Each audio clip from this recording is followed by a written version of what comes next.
moke po babo manga baninga bazobala ngana zobala te baninga babota ngana zobota te baninga bazobika ngana zobika te babela Yesue babela babela Yesue babela Yesue babela babela Yesue babela Yesu bakoma na mbongo babela Yesue babela Yesu bazwami kanda babela Yesue ale tango bakomi na mbongo bazini kanda bakini Yesu yo bawanga ni Yesu yo Luc 17 11 à 19 banili enterré zikala na sonie babela Yesue babela babela Yesue babela Yesue babela Yesue mokonde mutazo maki bakoma na nyonga babo bazobela kai babela Yesu babota mapasa babela Yesue ale tango batinyoso babuti mapasa bakimi Yesu yo babanga ni Yesu yo bazobela kai komi bato ya mabaye oya kinetere kozekala na sonie azali bolingo balingaka baoyo bayaka bana ye mumama na yo nzambe ya paster Jires Ngando église des soleils de gloire. Bonsoir bien-aimés dans le Seigneur, soleil de gloire chez vous. Je vais Christ Moya Kembo à Télémipona ko éclairer Bomo Inabiso. Soleil de gloire, c'est le notre Seigneur Jésus-Christ qui s'est élevé pour éclairer notre vie. Bien-aimé, je bénis le Seigneur Dieu pour son amour. Je bénis le Seigneur Jésus-Christ pour sa grâce, sa bonté. Oyo a offert biso bien-aimé dans le Seigneur toute l'envie. Ngana yo to tambola, ngana yo to loba. Eza pona makas na biso te, mais ezali pona ngolu na ye oyo nzambe asali biso. Tikate kombo na nzambe ekumisama, kombo na nzambe enetwama, kombo na nzambe etombama likolo ya ba kombo nyonso tu. Et bien aimé, je viens aussi à ko remercier yo, ya ko pambola lisusu présence na yo na moment oyo, parce que on dimi ko pesa moment oyo non seulement nanga mais ko pesa ngo na nzambe na yo oya zali mokeli na yo oya bongisi maloba kitoko lelo ko yoka pona vi na yo tikate Zambe ayeba ko pambola yo, Zambe ayeba ko batela pe ko sunga yo, et merci pe lisusu na yonde ko ozali ko partager parole ya pokwa lelo na mir ya Facebook na yo na ba mi na ba connaissance ndenge na lobaka souvent ete la Bible nous dit béni soit les pieds o ezali ko annoncer l'évangile de Dieu. Bien-aimé, le seul moyen o yo ezali ko annoncer évangile ya nzambe ezali ko partager yango et comme pa na bandeko pe bandeko ba yeba ko zwa ya bango et bénédiction ko ute pa na nzambe tikate nzambe na lola akumisama nzambe na lola ayeba ko pambola yo. Bien-aimé, tozo parler pour na thème moko, thème o ezali vraiment kitoko, thème oyo bien-aimé to bondeli sur yango. Et l'éternel Dieu s'est manifesté na thème oyo. L'éternel Dieu s'est révélé na thème oyo. Na ba vi na biso. Na ba ka o tozalaki nango. Nzambe ayebi ko salisa biso. Pe nzambe asungi batebele. Tikate nzambe na lola pe. Ayeba lisusu ko sunga yo. Pe ko continue lisusu ko sunga yo. Bien aimé dans le Seigneur. Yom tozo croire. Thème na biso ezali ete. Réveille ton Dieu pour ta situation. Amen. Réveille ton Dieu pour ta situation. L'amour sans Zambe pour la situation ya vie na yo. L'amour sans Zambe pour na bomo na yo. L'amour sans Zambe pour na problème na yo. Bien-aimé okotuna nga motuna. Mais Zambe alala kate. Na nenge Bible zo sa biso ete na Psaume 121 celui qui garde Israël ne dort pas, il ne sommeille pas. Mais la Bible nous dit de réveiller le Seigneur Dieu. C'est vrai que Nzambe ala la kate. Amen. Nzambe animba kapete. Mais eva na ba situation mususu. Eva na ba ka mususu. Et sengeli na biso to réveiller Nzambe. Alléluia. Esengeli na biso to la musanzambe po na vie na biso. Esengeli na biso to telemi sanzambe. Lorsqu'on dit réveiller, cela veut dire éveiller le Seigneur Dieu. Amen. Le mot réveil vient du mot éveiller. Donc, kola musa. Le réveil bien aimé dans le Seigneur, ce n'est pas mutu o alali pongi physique. Amen. Le réveil a plusieurs sens, pardon. Le réveil peut être spirituel. Le réveil peut être moral. Or, en d'autres termes, le réveil, c'est un rappel. Amen. C'est un rappel par rapport. Il y a eloko oyo, tona eta oyo tozali nango. Alors, thème nabiso ezali, réveille ton Dieu pour ta situation. Est-ce que dans la mutu moko na poko alelo, oya koki ko réveiller Nzambe, oya koki ko lamusa Nzambe na situation na ye. Bien-aimé, le thème est tiré dans le livre à Marc chapitre 4 à partir du verset 35 à 39. La Bible dit, pendant que Jésus a yebisaki ba disciple tokende de l'autre bord, la Bible dit na parcours na bango mbonge et telemaki. Mi pepe ya makasi ekomaki comme menoncer ba disciple à tel point que barque o bazalaki nango et bandi déjà ko remplir na mai. Alors ba disciple ba ke ko la musanzambe. Amen. La Bible dit Jésus-Christ azalaki ya kolala sur la poupe likolo ya coussin et ba disciple ba réveillé. Lorsque Alamuki, la Bible a dit, étant réveillé, l'Éternel Dieu se calma les vents et les tempêtes et il y eut un grand calme. Mais to tirer thème wana, cela veut dire que réveiller Dieu. En d'autres termes, cela veut dire rappelle le Seigneur Jésus-Christ dans le Seigneur. Bien aimé, est-ce que ce soir quelqu'un peut rappeler Dieu? Vinaye. Quelqu'un peut rappeler le Seigneur Dieu état de condition à vinaye.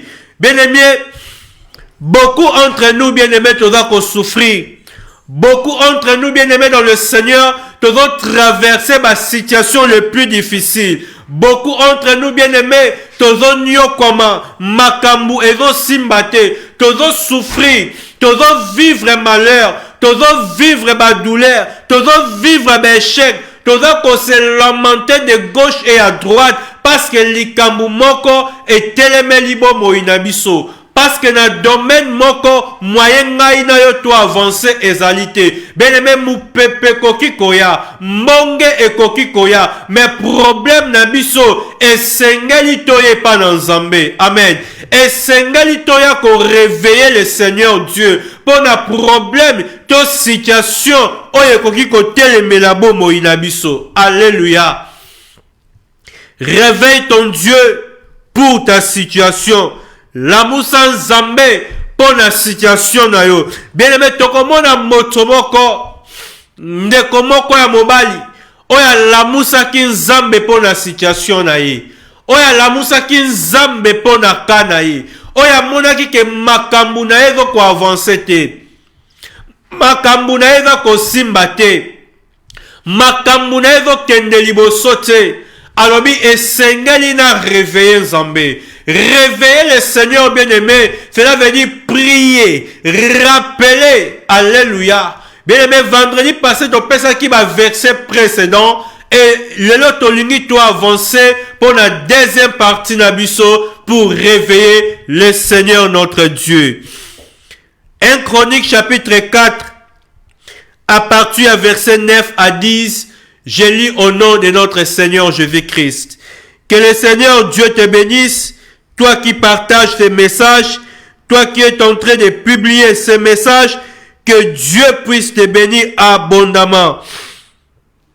1 Chronique chapitre 4, à partir du verset 9 à 10, je lis au nom de notre Seigneur Jésus-Christ. La Bible a dit, Jaébé était le plus considéré que ses frères. Sa mère lui donna le nom de Jaébé en disant, c'est parce que je l'ai fondé avec douleur. Jaébé invoqua le Dieu d'Israël en disant, si tu me bénis et que tu étendes mes limites, si ta main est avec moi et si tu me préserves du malheur, en sorte que je ne sois pas dans la souffrance. Et Dieu accorda ce qu'il avait demandé. Alléluia, gloire au Seigneur, gloire à la parole de Dieu. La Bible nous parle de Jaébé. La Bible dit, Jaébé était le plus considéré que ses frères. Sa mère lui donna le nom de Jaébé en disant parce que je l'ai fondé avec douleur. Et Jaébé invoqua le Dieu d'Israël en disant, si tu me bénis, si tu étonnes mes limites, si tu me délivres, en sorte que je ne sois pas dans la souffrance. Et la Bible a dit, Dieu accorda ce qu'il lui avait demandé. Alléluia. Jaébé bien-aimé dans le Seigneur, c'était quelqu'un bien-aimé, oyo babota qui est na douleur. Période babota qui Jaébé, et voilà qui période oyo, il y avait difficulté, il y avait la crise bien-aimé dans le Seigneur, na katia mboka na bango. Et moya douleur, et kanga qui vit mobimba ya Jaébé, moya douleur, et influença qui vit mobimba ya Jaébé. Et Jaébé lorsqu'akoli, avant qu'on vivre influence ya douleur, amen, avant qu'on vivre malheur na vie na ye, rien et voilà qui qu'on marche na vie ya Jaébé, rien et bana qui qu'on tambola na bomo inaye. Et Jaébé atali vie na ye, Jaébé atali lo lenga zoko bika, alobi na koki ko demere boyete. Il me faut de faire quelque chose. Il me faut de réveiller Dieu. Il me faut d'aller prier le Seigneur afin que l'éternel Dieu s'élève pour te atala likambo ya vinanga. Alléluia. Et Jaébé akendaki kosambela nzambe. Bien-aimé dans le Seigneur, lorsque tozoloba réveille ton Dieu, c'est par rapport à la situation où on a traversé. C'est par rapport à ma problème, il y a ma difficulté comme la biso. C'est par rapport à eloko oyo ezali ko influencer vie na biso. Nous sommes influencés par la pauvreté. Nous sommes influencés par les échecs. Nous sommes influencés par le malheur. Nous sommes influencés par des problèmes, par des douleurs. Bien aimé, lorsqu'on parle du mot douleur, cela veut dire la souffrance, c'est une douleur. Le malheur, ce sont des douleurs. Les déceptions, elles ont ma douleur. L'échec, elles ont ma douleur. Kolela, elles ont ma douleur. La douleur, bien aimé, elle allait combler, englober beaucoup de choses. Oyo tozali ko vivre, oyo ezali ko déranger bomo inabiso. Eva na bato mosusu, ndenge ozolandanga, vi na yo ezali ndenge esengela ki ezala te. Vi na yo ezo marche malamu te. Makambu na yo ezo kende liboso te. Bana na yo, foyer na yo, eza ko marche comme il faut te. Ozo vivre ba dégâts na vie na yo. Ozo vivre ba difficulté. Ozo vivre ba problème. Ozo vivre malade. Ozo vivre ba échec na vie na yo. Mais tu préfères ya ko demeurer na ba échec wana. Tu préfères ya ko demeurer na malheur au lieu d'aller réveiller Dieu. Au lieu de prier le Seigneur, au lieu d'aller réveiller le Seigneur pour ton cas, bien-aimé, au fin de la situation na yo. Jaébé atali situation na ye. Mais alobi nazo kende na kokola. Na kokoma mobange. Eloko moko te kosimba. Eloko moko te na ko risquer de demeurer toujours comme ça. Je dois chercher l'Éternel. Bien-aimé, oyebi soki makambo ezo simba la vie na yo te. Si rien ne marche dans ta vie, Bien-aimé, ne croise pas les bras. Ne reste pas calme. Lève-toi. Kota na ba prière. Kota na ma bondeli. Banda koluka nzambe po na vie na yo. Nalobaka souvent ete likambo ya vie na yo ezotala ndeko na yo te. Likambo ya vie na yo ezotala pe mwasi to mobali na yo te. Parce que mobali to mwasi akoki koyede yo en partie. Akoki koyede yo na domaine mususu. Mais yo moko okozwango en 100% te. Bien mec, muto ava na douleur. Ata toye ko compenser na ye. Ata toye ko consoler ye. Toko vivre, toko sentir te les mêmes douleurs na muto azanango. Yango pona likambo ya vie na yo ma sœur. Pona likambo ya vie na yo mon frère. Ezotala moto te. Ezosengela yo moko otelema olukelongi ya nzambe na vie na yo. La Bible dit Jaébé avant ma considérer vie na ye. J'ai aimé le début de la phrase. Jaébé n'est plus considéré que ses frères. Mais avant que Jaébé soit considéré, Jaébé a invoqué le Seigneur pour na kaya vie na ye. Bien aimé, avant que Mokile considéré yo, avant que Batuba considéré yo, nazo esa mutu moko azolandanga, nazo esa mutu moko azo croire na parole ya Nzambe, yambo Mokile considéré yo, yambo ba pesa yo considération, esengeli na yo oluka Nzambe na vie na yo, esengeli olamusa Nzambe po na kana yo. Bakoki jamais ko considérer yo soki bazo mone loko moko te na vie na yo. Bakoki jamais ko pesa yo valeur, ko pesa yo lokumu soki bazo mona eloko te eza ko marcher na vie na yo. Alléluia. Olingi mokile considérer yo, mais kote yo souffrance ezo kanga yo.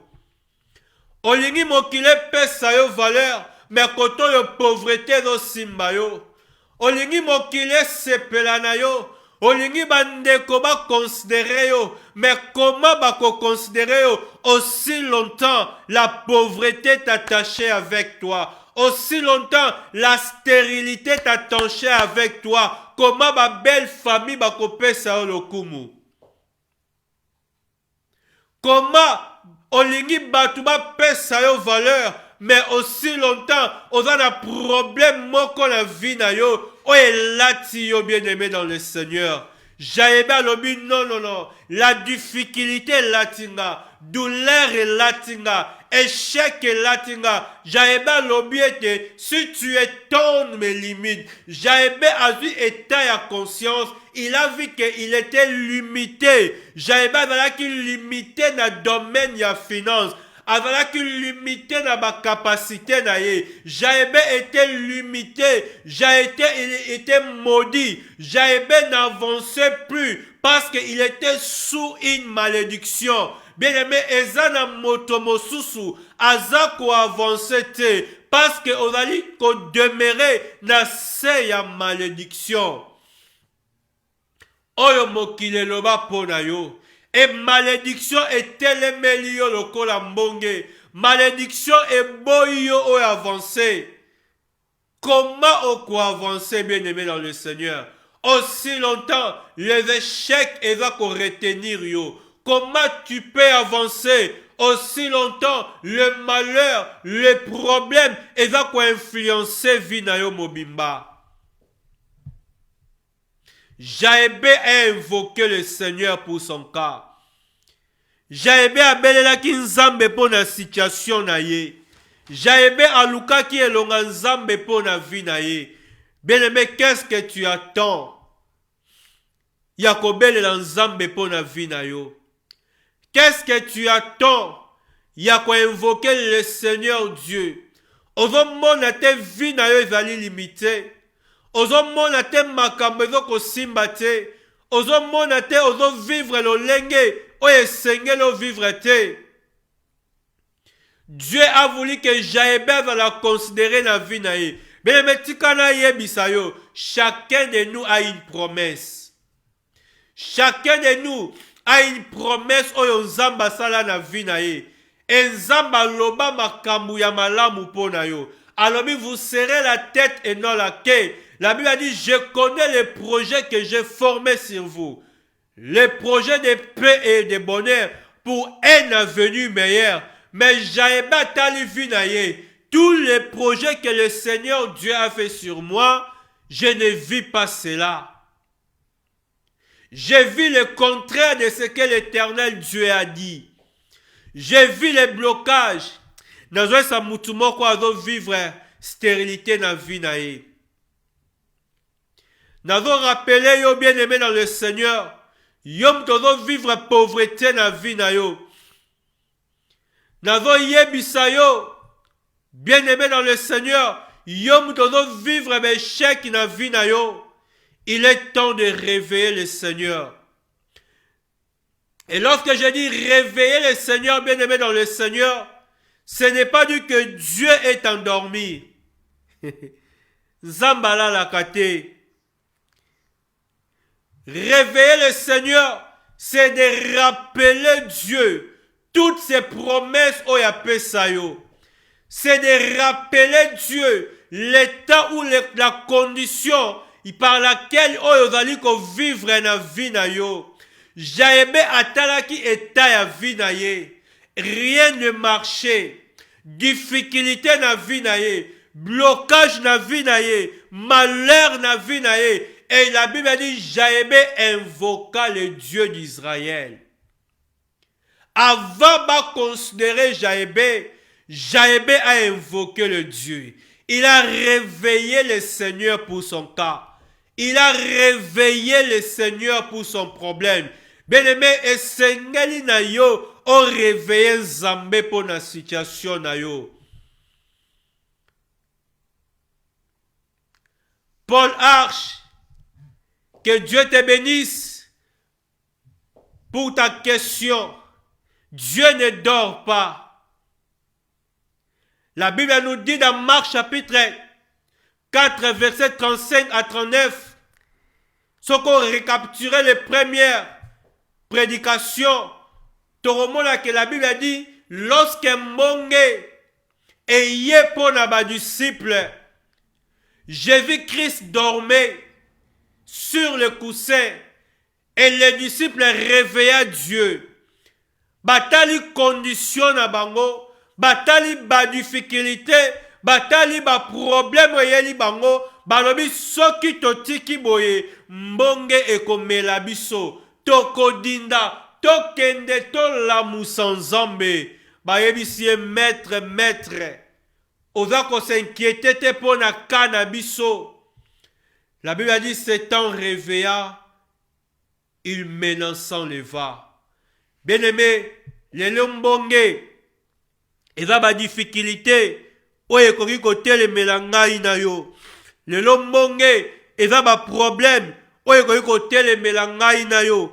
Et va ba échec, et va malheur, et va ba condition, oye retenir vie na biso. Todo vivre lisusu comme il faut te. Tobika kalisusu esengo na bomo ina bisote. Tobika kalisusu esengo na bandaku na bisote. Makambu mokote et avança kana vi na biso. Bien aimé, lorsque difficulté et yeli biso esengeli to telema.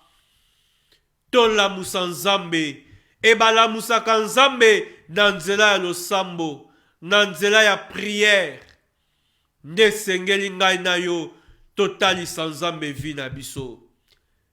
Bien aimé ozobika ndenge nini.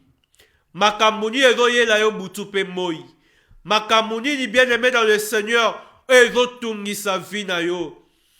Na domaine nini. Oyo oza toujours ko échouer. Na domaine nini. Ezo simba te na vi na yo. Lève-toi mon frère. Lève-toi ma sœur. Kota na prière. Enzamba kofongola vi na yo. Jaïbe asambelaki pote nzambe afongola vi na ye. Et la Bible a dit, Dieu accorda ce qu'il avait demandé. Voilà pourquoi Jaébé azalaki le plus considéré que ses frères. Nzambe aza na besoin de la considérer na vie na yo. Nzambe aza na besoin yo ozala moto na esengo. Nzambe aza na besoin vivre vie ya malamu. Nzambe aza na besoin batu bayeba kopesa yo valeur. Mais esengeli oluka elongi ya Nzambe na vie na yo. Esengeli okota mabondeli mpo na vie na yo. Problème ozali ko passer, situation ozali ko traverser, bien-aimé moto mokili muto osilisa ngo te. Bien-aimé webi na pasa ka moko boye na mboka libanda, c'était très difficile. Na luki ba solution, na consulter batu, mais na tikayaki jamais kozwa solution na problème nanga. Problème très difficile à tel point que nalobi nga nazo kufawa. Vie nanga eza ko s'arrêter awa. Nani akosalisa yo. Et à l'étranger, j'étais seul aussi. Bien-aimé, j'ai dit non, je dois prier. Na bandi ko sambela, na bandi ko lukelongi ya Nzambe, na bandi ko rappele Nzambe, ko talisa Nzambe condition nanga, ko talisa Nzambe oya loba po nanga, et jusqu'à ce que Nzambe atelemaki, asilisaki pasi na vie nanga. Bien-aimé nazo yebisa yo mutozola nanga, soki oko telema, oko prier et Nzambe wana akoyeba kosilisa pasi ya vie na yo. Akoyeba kolongola douleur na vie na yo. Akoyeba kolongola malheur na vie na yo. Nzambe akoyeba kolongola échec na vie na yo. Nazoesa mutumo na pokwa lelo. Nzambe atelema po na likambo ya vie na yo. Nzambe atelema alongola échec na nzela na yo. Nzambe alongola échec na bana na yo. Nzambe alongola difficulté na vie na yo. Bien-aimé na mutu mosusu na butu alalaka te. Il faut toujours faire la insomnie. On a besoin Nzambe atelema sunga vie na yo. Jacques chapitre 5. Jacques chapitre 5 à partir du verset 13. Je lis au nom de notre Seigneur Jésus-Christ. La Bible a dit, quelqu'un parmi vous est-il dans la souffrance, qu'il prie. Quelqu'un parmi vous est-il dans la joie, qu'il chante des cantiques. Amen. Quelqu'un parmi vous est-il dans la souffrance, qu'il prie. Alléluia. Bapesi biso solution mosusu te. Balobi moto yo kati na bino azali na souffrance, moto azali na difficulté, moto azali na malheur. La Bible a dit atelema, a prier, a lukelongi na Nzambe, a banda kosambela. Bien-aimé, yo oza na souffrance, yo oza na difficulté, yo oza na problème, oza na maladie oye simbi nzoto na yo, oza na likambu moko eumeli na vie na yo, ozo koka ko résoudre yango te. Bien-aimé, ezali souffrance. La souffrance a plusieurs domaines. Peut-être ozo souffrir, bien-aimé, na domaine mususu. Peut-être ozo souffrir na domaine ya libala. Peut-être ozo souffrir dans le domaine ya mari et femme de nuit. Ozo souffrir dans le domaine ya échec. Ozo souffrir dans l'entreprise na yo. Ozo souffrir dans le chômage. Ozo souffrir dans la pauvreté. Ozo souffrir dans motema na yo. Ozo souffrir dans la déception. Ozo souffrir dans la stérilité. La Bible a dit, prie. Balobi moto aza na souffrance à prier. Réveille ton Dieu pour ta situation. Réveille ton Dieu pour ton cas. Quel est ton cas, bien-aimé dans le Seigneur? Problème na yo ezali nini? Passe na yo oye wumeli mikolo na mikolo ezali nini? Bien-aimé, il y a des choses, bien-aimé dans le Seigneur, oye do senga kaka prière. Il y a des choses, bien-aimé dans le Seigneur, oye do senga o changer tactique. Yako prier. Et sengelo luka nzambe. Et bien-aimé nzambe ba luka kaina mabondeli. Ba luka kaina ba jeûne et prière. Ba luka kaina ba action de grâce. Ba luka kaina ba supplication. Bien-aimé likambo na yo kaka nzambe ne muto akotango. Le pasteur peut prier, les apôtres peuvent prier, mais la solution viendra que de Dieu. Réveille ton Dieu. Rappelez Nzambe na yo. Ésaïe chapitre 43, à partir du verset 26, la Bible a dit, réveille ma mémoire. Nzambazo senga to réveiller mémoire na ye. Nzambazo senga to rappeler ye. Condition o tozanango. Totali sans Nzambe ka oyo tozanango. Est-ce que vous totali sans Nzambe difficulté ya vie na yo? Est-ce que na pokwa lelo okoki kotalisa Nzambe ka ya vie na yo?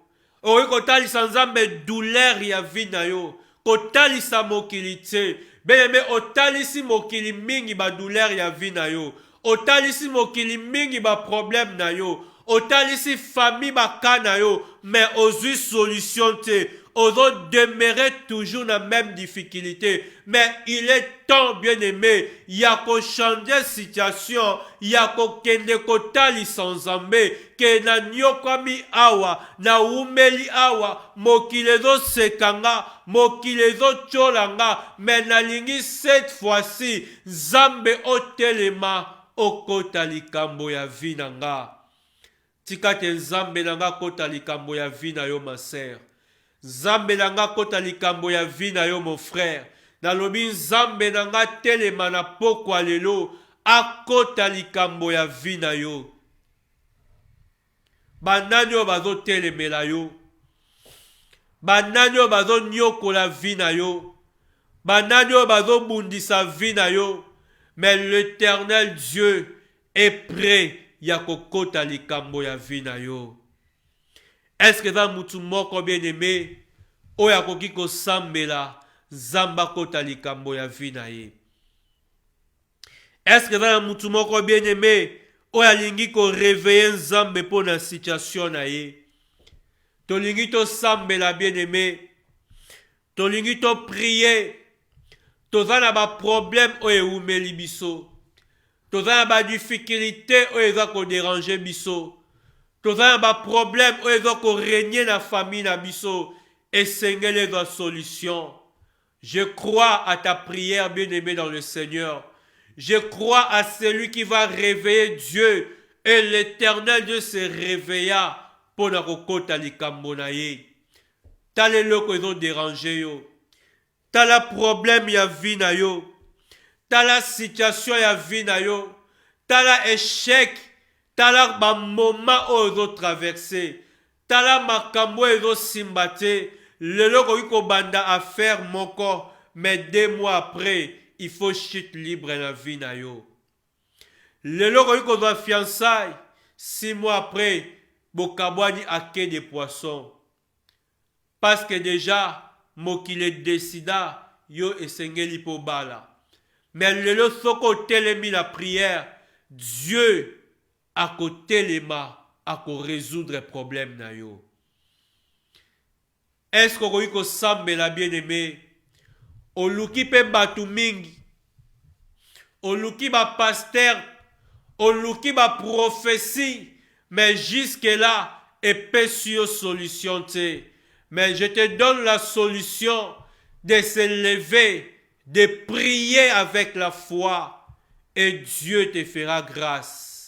Dieu se lèvera pour ton cas. Bien-aimé, est-ce que vous savez là? Avant Nzambe, oya bongwani te.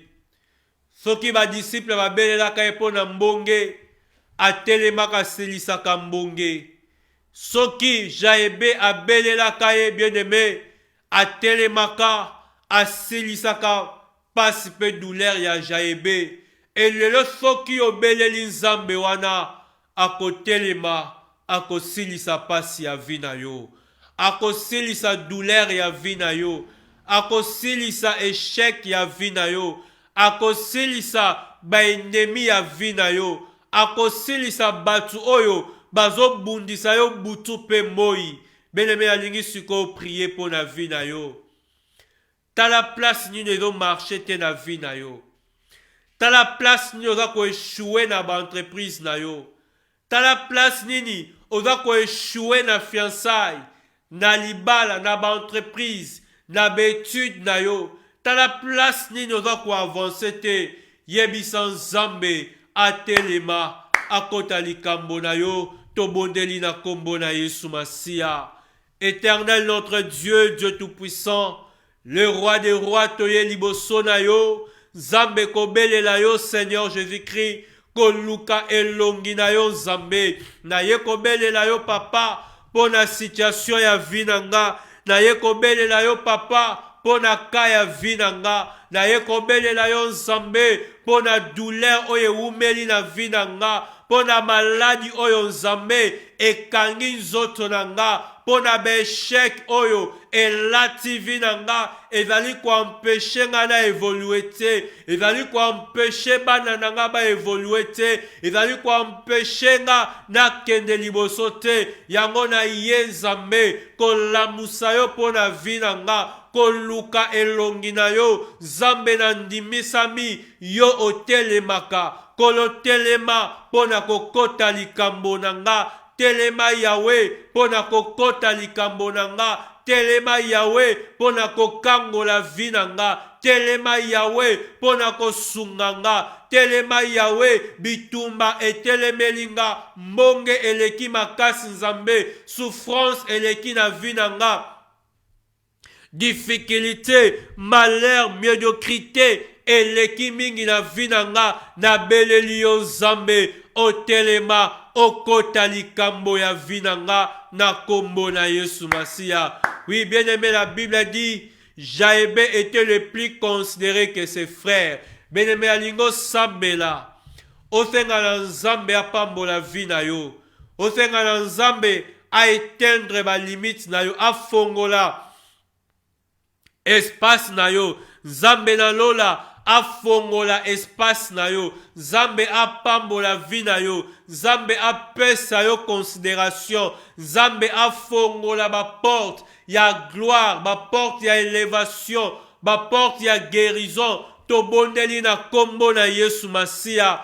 Éternel notre Dieu, Dieu tout-puissant, le roi des rois, j'ai pris Seigneur Jésus-Christ, kolo salaki na Jaebe, na ndondi misama ete, okosala pe na vi na nga, okosala pe na bomoi na nga. Nzambe telema kolo, fongola Seigneur, ba porte ya élévation po na vi na nga. Fongola ba porte ya bénédiction po na vi na nga. Fongola ba porte Seigneur Jésus-Christ, ya succès po na vi na nga. Étendre l'espace na nga. Étendre papa o ezali bespace na nga. Longola ba limite na vi na nga. Longola ba barrière, longola ba échec na vi na nga. Na kombo na yo Yesu, kolo telema Yahweh okota likambo na nga. Na kombo na Yesu Masia, ozali Nzambe malamu. Oui, bien aimé, je vais prier. Na moto yozo croire que Nzambe azo telema kokota likambo na yo. Na lingondi misama ete Nzambe azo telema asala po na vi na yo. Éternel Dieu tout-puissant, Seigneur Jésus-Christ, oye liboso na yo. Lokola ba disciple balamusaki yo lorsque mbonge komelaki bango. Lokola Jaebe abelelaki yo lorsque difficulté lekaki na vi na ye. Nzambe tobeleli yo kolo, nabeleli yo Seigneur, po na vi ya ndeko na ngai ya mwasi, po na vi ya ndeko na ngai ya mobali, po na vi ya ndeko na ngai kolo oyo akangami na douleur, oyo akangami na béchec, oyo akangami na difficulté, oyo akangami na stérilité, oyo akangami na blocage, oyo akangami na kolela, na kombo na Yesu, malheur etika vi na ye, na kombo na Yesu Christu, difficulté etika vi ya ndeko na nga, au nom de Jésus-Christ, le blocage etika ndeko na nga, au nom de Jésus-Christ, la pauvreté etika, Éternel, lève-toi, lève-toi, ô Dieu, pour na stopper mutu nyonso tu, o azali ko menacer mwana na yo, o azali ko luka mwana no na butu pe na moi, Nzambe telema, banda ko menacer ba adversaire na ye, banda ko détruire béchec na vie ya ndeko na nga, na kombo na Yesu Masia. Éternel Dieu, lève-toi, pambola ndeko na nga ya mwasi, pambola ndeko na nga ya mobali, pambola bana na ye, pambola futur, avenir na ye, azala considéré, et si ka batu ba considéra qui était lobi mokile considéré ye, na kombo na Yesu Christu, ozali Nzambe malamu, kolona netoli yo, na pamboli yo, ozali Nzambe oyo bongwani te, lokumu kembo kolo, ezonge epai na yo, na kombo na Yesu Christu, petolobi, merci Seigneur Jésus-Christ de Nazareth. Amen. Zambe azwa lokumu, Zambe a pambola bino bandeko nanga, e Zambe na lola a telema, a kota likambo ya vina bino. Beneme, lelo ezalaki, pona ko clôturer, thème oyo tozalaki nango, pendant semaine oyo tobandaki nango, et semaine passée pe semaine oyo, ezali réveille Dieu pour ta situation, la moussa Nzambe pona problème na yo, et Nzambe atelemaka, pe ayebaka kosala na vie na biso. Nzambe apambola na yo, yo muto bandaki na biso depuis vendredi passé na thème oyo, pe ozo continuer na biso, tika te Nzambe a se manifester na vie na yo, yo pe muto rejoindre biso lisusu, kolo Jésus-Christ ayeba ko se manifester na vie na yo, que le Seigneur Dieu se lève pour na kokota oezali likambo ya vie na biso. Bien-aimé, to komi na suka ya prédication na biso, et là bien-aimé na ko pesa kaka ba communiquer, eza que chaque vendredi to le kara awa na chaîne na biso Congo Synthèse, to la live na Facebook, live na YouTube, pour na côté ya sango malamu, et puis pour na ko prier, et bien-aimé, chaque vendredi, ils allaient vraiment au rendez-vous, partager quota, et va moment où ils allaient bénéfique, bien-aimé, tu collecte tant, bien-aimé, à quota la makambu mosusu, mais aussi longtemps, nous avons des problèmes où il va demeurer la vie nabiso, et donc c'est la solution. Bien-aimé, soleil de gloire chez vous, Jésus-Christ a donné le capot na ko éclairer biso. Numéro nanga téléphone, ezawana, oya sepeli ko contacter bien-aimé, contacter nga, s'il y a un problème bien-aimé, soumettre kanayo, toko prier, toko lukelongi Nzambe, et Nzambe a ko se manifester. Et to lancer pe appel na mut oyo, a préféré ko pambola biso, na 2 livres na ye, na 3 livres na ye, na 1 euro na ye, ba détail bancaire na biso ezawana, et ko permettre biso ko futaka na média, pote afin que toyaka awa chaque jour ko prêcher évangile et comme la pe baninga Zambe a kanisa yo apambola yo na soutien oyo koki ko pesa biso 2 livres 3 livres to sengaka vraiment nombre mingité et contribution lisusu na sengaka ezake oyo koki ko pesa nga koleka mingi zwa message oyo partager yango na mira Facebook na yo, partager yango na bami na yo bazwa parole ya Nzambe, babikisama, et Nzamba yeba kopambola, wana pe zali moko ya ba contribution bien-aimé dans le Seigneur, et je lance l'appel à tous les serviteurs de Dieu, tous les hommes de Dieu, où y a besoin de passer émission, où y a besoin à côté ya, non seulement côté ya, On a un message éducatif, bien-aimé, sujet, bien-aimé, le plateau est là. Tokoleka, et Nzambe akoyebako, sala pona biso. Nzambe a pambola biso, tokutani vendredi prochain. Que Dieu vous bénisse. Soleil de gloire chez vous.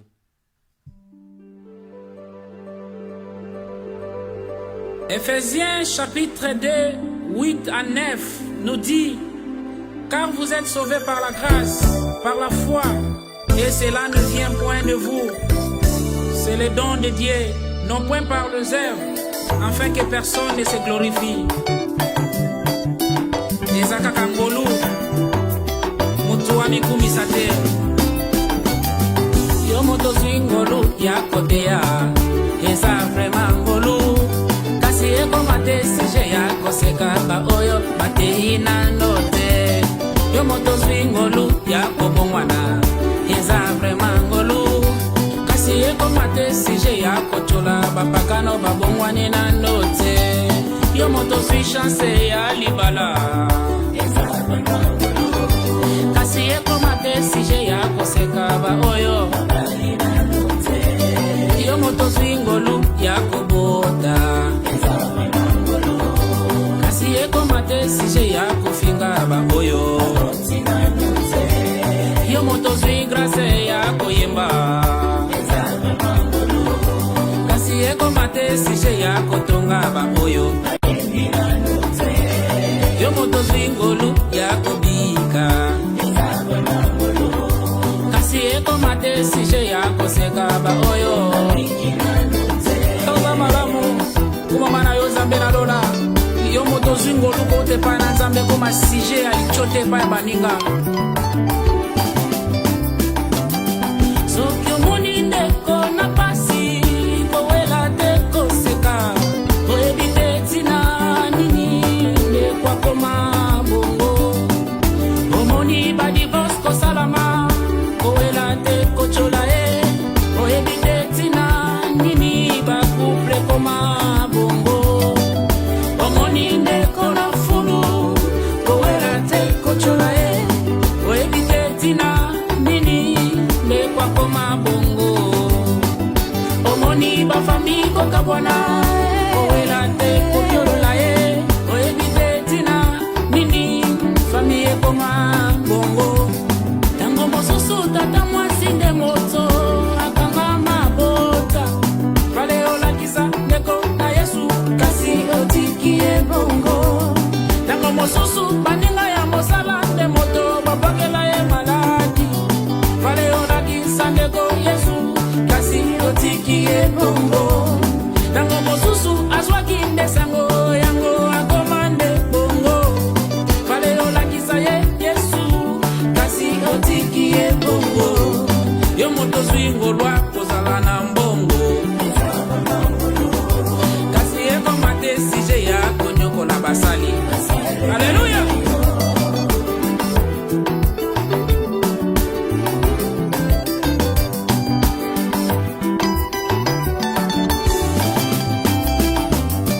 Mobutu azwaki ngolwa kozala president, tondaki lolendo.